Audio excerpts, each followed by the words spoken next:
Difference of sets introduction. As we move further into set theory, it's really important to understand how different sets relate to each other. Think of sets as collections of things, and just like we compare numbers or objects, we can also compare sets. Today, we're going to focus on one specific relationship, the difference between two sets. This is a fundamental concept, and we'll be exploring it in detail. We'll learn how to find this difference, which is written as a minus b, or sometimes you might see it written as a \b. The backslash is just another way to represent the same operation. Now, what does a minus b actually mean? It represents all the elements, that is, all the items that are found inside set A, but are not present in set B, so we're essentially filtering set A to only include those elements that aren't also in set B. So let's begin our discussion on the difference of sets. In the following slides, we'll look at the formal definition, work through some examples using both lists of elements and diagrams, and also highlight some common mistakes to avoid. So, let's get started with understanding this core idea of set difference. Defining the difference of sets. So let's move on to formally defining what we mean by the difference of two sets. As we discussed on the previous slide, finding the difference between sets is about identifying elements that are unique to one set. Now, we write the difference of two sets, A and B, as a minus b, and this is represented mathematically as a b. This represents a new set containing all the elements that are present in set A, but are not present in set B. Let me show you the formal notation for this. We write it as a minus b equals the set of all x such that x is an element of A and x is not an element of B. Let's break that down. The symbol x here represents any arbitrary element. The symbol means is an element of, and means is not an element of. So, what this equation is saying is that for any element x to be included in the set a minus b, it must be a member of set A, and it must not be a member of set B. Essentially, it's a concise way of stating the definition we talked about earlier. We'll be using this notation throughout the tutorial, so it's important you become comfortable with it. In the following slides, we'll see how to apply this definition with some concrete examples, both by listing out the elements and visually using Venn diagrams. Computing differences using roster form, example 1. So now let's put what we've learned about the difference of sets into practice. This slide gives us a concrete example to work through. We're given two sets. Set A, which contains the numbers 1, 2, 3, 4, and 5, and set B, which contains the numbers 3, 5, 6, and 7. Remember from the previous slides that the difference A minus B, and we write that as AB, represents all the elements that are in A but not in B. So to find a minus B, we systematically go through each element of set A and check if it's also present in set B. Let's start with the first element of A, which is 1. Is 1 in set B? No, it's not. Therefore, 1 is part of a minus B. Next, we have 2. Is 2 in set B? Again, no, so 2 also belongs to a minus B. Now let's look at 3. 3 is in set B. Remember, for a minus B, we only want elements that are in A but not in B. Since 3 is in both A and B, it doesn't make it into our difference set. Moving on to 4. 4 is in A and it's not in B, so 4 is included in a minus B. Finally, we have 5. 5 is in A, but it's also in B just like with 3, because it's in both sets, it's excluded from a minus B. Therefore, after checking all the elements of A, we can confidently say that a minus B is the set containing 1, 2, and 4. We write that as 1, 2, 4, enclosed in curly braces to denote it as a set. In the next slide, we'll see another example worked out in a similar way, and then we'll explore how to visualize this using Venn diagrams, which can be a really helpful tool for understanding set operations. Computing differences using roster form, example 2. Let's move on to another example of finding the difference between two sets. This will help solidify our understanding before we move on to visualizing this with Venn diagrams, which we'll cover shortly. Here, we're given two sets. Set A, which contains the elements of B, C, and D, and set B, which contains the elements C and D. Remember to find a minus B, and we write that as a minus B. We're looking for all the elements that are in set A, but not in set B.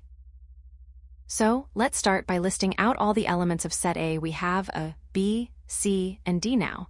We'll go through each of these elements one by one and check if they are also present in set B.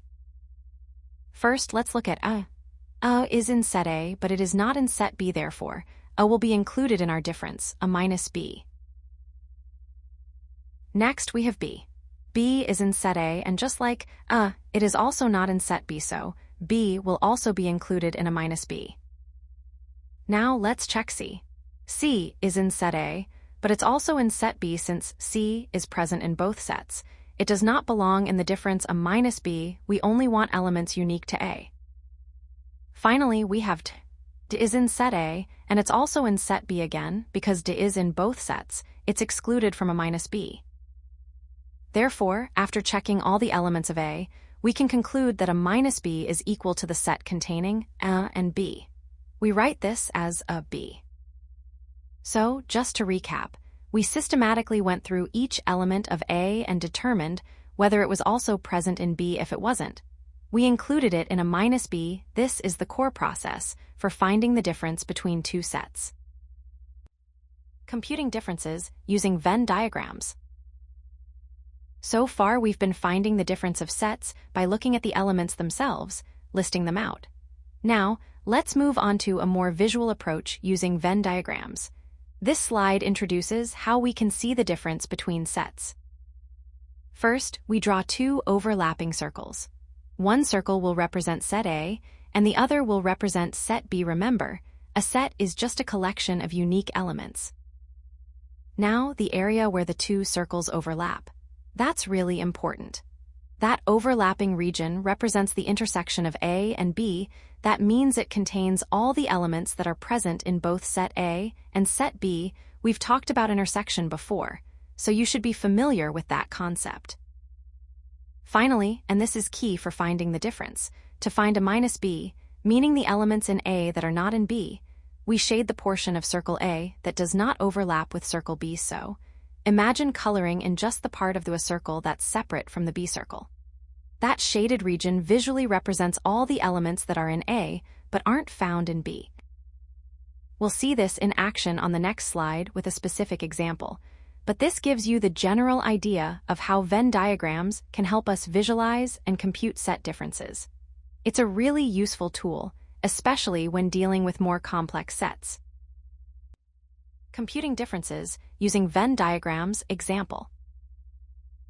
Let's solidify our understanding of set difference with a visual example using Venn diagrams. As you can see on the slide, we're going to use the same sets we've been working with. Set A, which contains the numbers 1, 2, 3, 4, and 5, and set B, which contains the numbers 3, 5, 6, and 7. First step, as indicated, is to draw two overlapping circles. Imagine two circles partially inside each other. We'll label one circle A and the other B. This is a standard way to visually represent sets and their relationships. Now, we need to populate these circles with the elements from our sets. Remember, the overlapping region represents the elements that are in both set A and set B. Looking at our sets, the numbers 3 and 5 are present in both A and B, so we write 3 and 5 in the area where the circles overlap. Next, let's place the elements unique to each set. The numbers 1, 2, and 4 are in set A, but not in set B, so we write 1, 2, and 4 inside the circle labeled A, but outside the overlapping region. Similarly, the numbers 6 and 7 are in set B, but not in set A. We write 6 and 7 inside the circle labeled B, but outside the overlapping region. Now for the crucial part. Finding a minus B. Remember, a minus B represents all the elements that are in A but not in B visually. This means we need to shade the portion of circle A that does not overlap with circle B, so we shade the area within circle A that contains the numbers 1, 2, and 4. Finally, by looking at the shaded region, we can clearly see that a minus B is equal to the set containing the elements 1, 2, and 4. So, we write a minus B equals the set containing 1, 2, and 4. This Venn diagram visually confirms what we found earlier using the roster method. It's a great way to check your work and build intuition for set operations. And remember, in the next slide, we'll emphasize that the order of sets does matter when calculating the difference.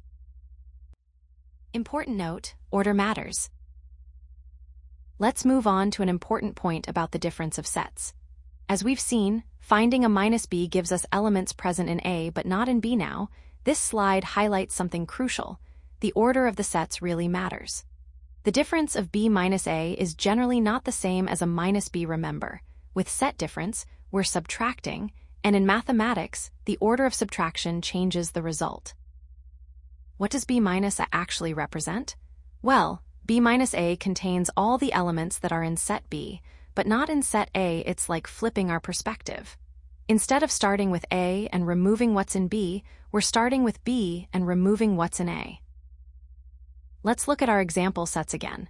A is the set containing 1, 2, 3, 4, and 5, and B is the set containing 3, 5, 6, and 7. So if we want to find B minus A, we look at the elements in B, that's 3, 5, 6, and 7, and we ask, which of these are not in A? Well, 3 and 5 are in A, so we don't include them. That leaves us with 6 and 7. Therefore, B minus A is the set containing 6 and 7. This is a common mistake students make, so it's important to really internalize this concept. We'll reinforce this idea as we move forward, and in the next slide, we'll summarize the key takeaways from this entire tutorial. Key takeaways. Let's recap what we've learned about the difference of sets. This slide summarizes the key takeaways from this tutorial, and it's important you have these points firmly in your mind. First, remember that a minus b, which represents the difference between set A and set B, consists of all the elements that are present in set A but not in set B. So, we're essentially filtering set A to only include those elements unique to it, excluding anything it shares with set B. Next, we discussed how to actually find this difference. We can use what's called roster form. This simply means we list out all the elements of set A and then carefully check each one to see if it's also present in set B. If an element is in A but not in B, then it makes it into our new set, a minus B. We also explored a visual method using Venn diagrams. Remember, the Venn diagram helps us see the relationship between sets. When finding a minus B, we shade the portion of the circle representing set A that doesn't overlap with the circle representing set B. That shaded area visually shows us all the elements in A, but not in B. Finally, and this is a really common mistake students make, the order of the sets matters. A minus B is generally not the same as B minus A. B minus A would give you all the elements in B that are not in A, so switching the order completely changes the result. Think of it like subtraction with numbers. 5 minus 3 is not the same as 3 minus 5. Keep these points in mind, and you'll be well equipped to tackle any problems involving the difference of sets. On the next slide, we'll quickly go over some common mistakes to avoid, so you can be extra confident in your work. Common mistakes. First, a very common error is including elements that are in both sets. Remember, when we're finding a minus b, which we've been denoting as AB, we're only interested in the elements that are present in set A, but are not found in set B if an element exists in both A and B. It doesn't belong in the difference AB. It's crucial to remember we want elements exclusively in A. Next, many students confuse a B with B. This is where understanding order becomes really important. A B is not the same as B. B gives you elements in A but not in B, while A gives you elements in B but not in A. Always double-check which set you are subtracting from which. It's easy to get them flipped, so take a moment to be certain. As we saw earlier, if A is one set and B is another, switching the order completely changes the result. Finally, a mistake when using the roster method, listing out the elements, is forgetting to consider all elements of A. When you're finding a B using roster form, you need to systematically go through every element in set A and check if it's also present in set B. Don't skip any. If you miss an element in A, you might end up with an incorrect difference. Let's move on to the final slide, where we discuss some common mistakes students often make when working with the difference of sets. Paying attention to these will really help solidify your understanding. So, keep these 3 points in mind as you practice, and you'll be well on your way to mastering the difference of sets. Remember, practice makes perfect, and understanding these common pitfalls will save you a lot of frustration.